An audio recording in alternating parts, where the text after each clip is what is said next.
Right now at 11, we begin with major breaking news. In a rare move, Cuba has already begun releasing political prisoners. Just yesterday, the regime announced it would free 51 people after holding talks with the Vatican. It wasn't clear whether those being freed would be political prisoners, but we're now learning several prisoners released today took part in the historic anti-government protests in Cuba back in July of 2021. Good evening and thank you for joining us. I'm Lauren Pastrana. Here's the latest coming out of the island tonight. Hugs and tears flow freely as Adael Leiva is reunited with his family after almost 5 years in prison. He says he doesn't have the words to describe this moment, but he's happy and content. The 29-year-old was arrested in connection to the demonstrations of July 11, 2021, the largest anti-government protests in Cuba in decades. His mother overwhelmed with joy and relief. She says her son told her to get money and pick him up, adding she started screaming and went to look for him.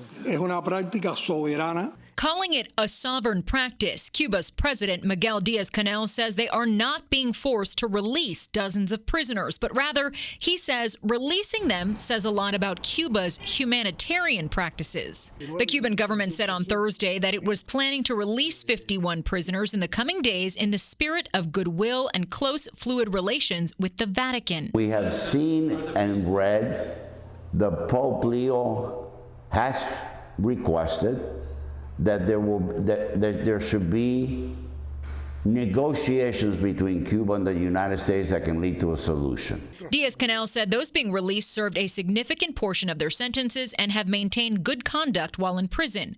Meanwhile, several people involved in a speedboat shooting incident last month remain locked up on the island facing terrorism charges.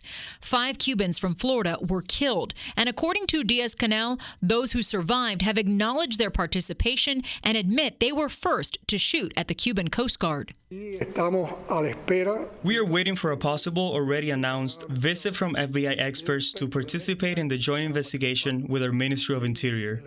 Therefore, there is information exchange and cooperation with the American counterpart.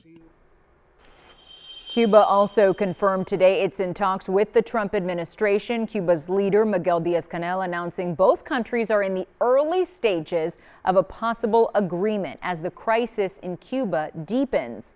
And following today's announcement, the big question that remains is what's next? Many Cubans living here in South Florida say they are skeptical that any real change will happen in Cuba.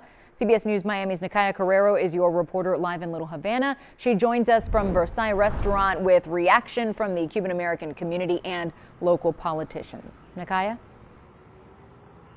Lauren, Cuban Americans have been reacting to the latest developments out of the country all day long, from politicians to advocates to those who have their hearts with their family in Cuba. And the sentiment is largely the same. They're not buying what he is selling. People stopped for their cafecitos and croquetas at historic Versailles in Little Havana Friday night, long considered a hub for conversations about Cuba. I believe the change should happen. These people can't be living like in their conditions. The conditions that they have right now are inhumane. We asked for their reaction to what Cuba's President Miguel Diaz-Canel told the Cuban press. I understand that the people that are running it right now, they don't want to leave, but that's something that's going to be decided. I thought, to be honest with you, that Rubio was going to become president of Cuba. In the speech, Diaz-Canel announced he will release 51 political prisoners and confirmed Cuba has been in talks with the U.S. government, specifically about fuel shortages. These talks have been aimed at seeking solutions through dialogue to the bilateral differences between our two nations. This is an issue unfolding as part of a very sensitive process conducted with seriousness and responsibility because it affects the bilateral ties between the two nations. While he made statements about change, Orlando Gutierrez, the head of the Assembly of Cuban Resistance, says that was not his key takeaway. What Diaz-Canel basically said today was this dictatorship is engaging with the U.S. in conversations, but we are not changing politically. U.S. Representatives Maria Elvira Salazar and Carlos Jimenez say the Cuban government is standing in the way of aid to its own citizens. the facts are, unless there's political change in Cuba, you are not going to have the investments that are necessary in order to improve conditions in Cuba. Nobody's going to be investing in Cuba under this regime. You need political change. We know exactly what everyone wants on the island: freedom, democracy, free market economy, be able to travel and eat 3 times a day. And that is what we're going for. While the Castros, they are just delaying the inevitable. Now, both congressional leaders also expressed gratitude for the Trump administration applying pressure to Cuba and also welcome a friendly takeover of the Caribbean country. Reporting live in Little Havana, Nakaya Carrero, CBS News, Miami.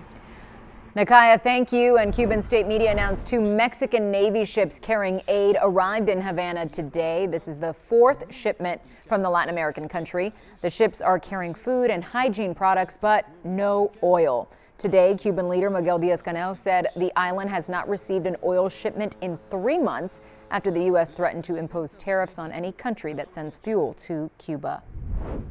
Stay with CBS News Miami for the latest out of Cuba. Check out our Crisis in Cuba section right on the front page at cbsmiami.com.